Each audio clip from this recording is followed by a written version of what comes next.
नवादा में जिस तरह रात भर गोलियां चली हैं, गरीबों के घर जलाए गए हैं, गरीबों के घर उजाड़े गए हैं,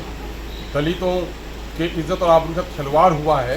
ये दरअसल बिहार के नीतीश कुमार के कुशासन की सबसे बड़ी नज़ीर है। लॉ एंड ऑर्डर चुस्त और दुरुस्त रखने का दावा करने वाले वज़ीर आला को कौम के सामने में माफ़ी मांगनी चाहिए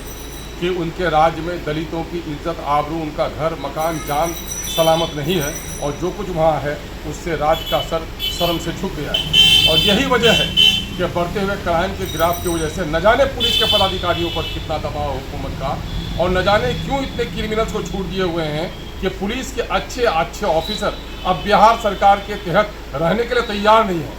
है ना। लांडे जी एक अच्छे पुलिस ऑफिसर थे, उनके लॉ एंड ऑर्डर का क्या कहना, लेकिन उन्होंने भी उकसाकर आज बिहार सरकार की मुलाजमत छोड़ दी और आईपीएस की नौकरी छोड़कर बिहार के इस कुशासन के खिलाफ लड़ाई लड़ने का इरादा किया है। इससे बढ़कर वो क्या सबूत हो सकता है। बिहार में दलितों का और ख़ास करके अक़लियतों के जान और माल के बारे में बड़ा सवाल खड़ा हो गया है। अभी समस्तीपुर से खबर आई है कि एक 16 साल की लड़की, और उसका लगता है ऐसा उसके जिस्म से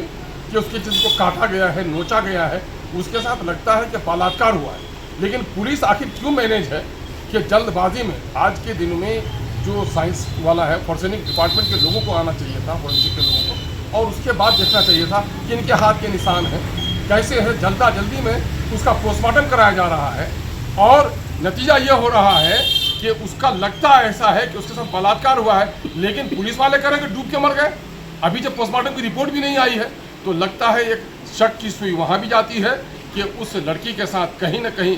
अनहोनी हुई है और उसके जो माता पिता हैं, परिवार के लोग जो इंसाफ मांगने के लिए आए, पुलिस दमनकारी नीति करती है, उस पर डंडे चलाती है। क्या इस मुल्क में इज्जत और आबरू के साथ जीना और इज्जत और आबरू की लड़ाई लड़ना भी पाप हो गया है? यकीनन है कि नीतीश कुमार जी के राज में ये सारे नंगे नाच हो रहे हैं। जनता को इसके खिलाफ उठना चाहिए। एमआईएम सरकार की निंदा करती है, इन तमाम दोनों मामले में उचित कार्रवाई करने की मुतालबा करती है और जिन पुलिस अहलकारों की लापरवाही के नतीजे में, साजिश के नतीजे में ये सारे घृणित मामला हो रहे हैं, उसको नौकरी से मुअत्तल करने का ये मुतालबा करती है।